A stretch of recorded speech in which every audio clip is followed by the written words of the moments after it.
This articulated bracelet is made using pre-cut copper shapes with fine silver rivets and a cool hook and eye clasp made with round nose pliers and a power punch. I'll start by cleaning up the metal. I used 9 18-gauge copper pendant shapes for this project. I sand both sides smooth using a 220 grit sanding stick. I'll make the hook end from this tab, but I need this to be longer, so I'm going to stretch the metal using this end of my riveting hammer. By hammering from this direction with this type of a hammer, it'll make this piece longer.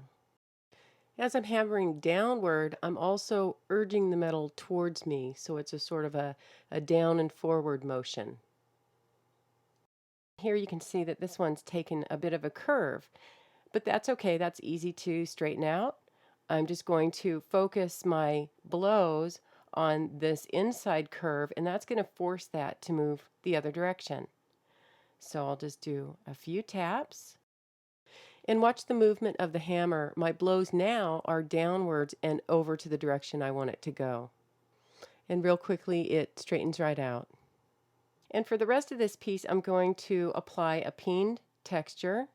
I'm using the peening end or the ball end of a chasing hammer. And then once I have that done, I'm going to anneal and patina in one step.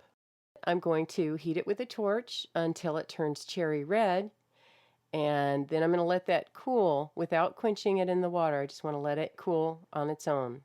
And then once that's cooled enough to handle, I can use a Scotch-Brite or a sanding pad to remove the oxidation from the high spots.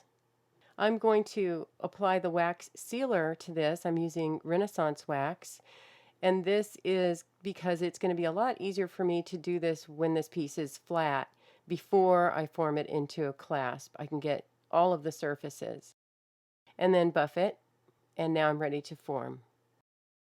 Using the round nose pliers, I'm grabbing at the end of the tab here, and I'm going to bend that to the front. This is something that helps the clasp open and close easier.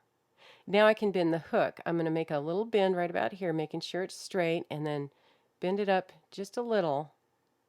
Then I want to finish the bend with my fingers so that it work hardens the metal and it'll make a smooth teardrop shape.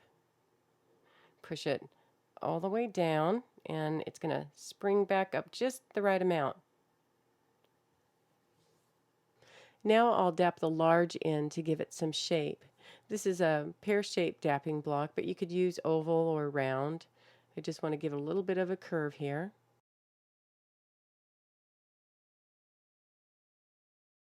And now I'll need a hole for riveting, so I'm going to mark that with a dimple plier, then drill through it. Now my drill size needs to be the same diameter as my wire. I'm using a 16 gauge wire, so my drill matches that diameter. Then check for burrs and sand those off. For the rest of the bracelet, you're going to need 3 more pieces that have this peen texture, and you'll also have to drill the hole on the large end. Then you'll need 5 pieces that you have sanded and then dapped and then oxidized and then applied a scratch finish to. And one of these pieces should be set aside for the clasp. Then drill a countersunk hole on the back side of each piece on the skinny end using either a stone setting burr or a ball burr. With the piece that we set aside, we're going to make the other end of the clasp. This is a power punch tool. This is used for putting large holes into pieces, and it's going to work great for what I want to do here. I have the 1/4 inch diameter punch installed. Then I'm just going to take a second here and align it, make sure that I've got it in the center, and then just give a little squeeze. It's actually really easy to use the punch. And then when I open it up, it'll eject my piece. And the hole is really, really clean. So let's see how that works. I'm making the rivets from 16 gauge fine silver wire, but because the wire is so heavy, I'm using 2 torches to ball the end.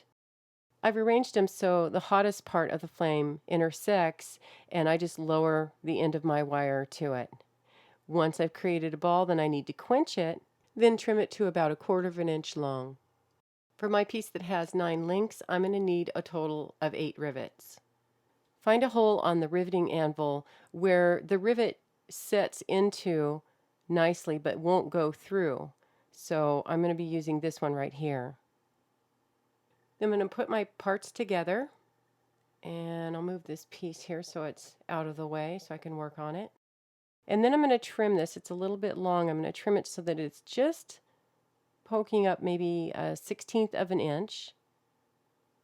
And I'm going to use the riveting end of my riveting hammer just to hammer straight down so until this starts to spread, and then turn that over and hammer straight down, and that will give me that semi-flush look that I want here. So there's nothing sharp that's going to poke me. Now I need to just loosen that up and make sure that it'll articulate nicely. And then repeat this process for each link. Once the bracelet is completely riveted now, it's time to shape it. I don't want it to be completely round. I want it to be more wrist shaped so that it's more form-fitting. So I'm going to adjust each of these links, bending them a little bit so I can get just the shape that I want. And also I need to make sure that the clasp works well. The way this is put together is the large ends all overlap the small ends. So the large ends will have the rivet on top. Visit our Learning Center at www.cooltools.us for more cool jewelry making videos. Subscribe to our YouTube channel, like us on Facebook, follow us on Twitter, and be sure to sign up for our email list to be the first to hear about new videos, new products, contests, and other cool stuff from Cool Tools.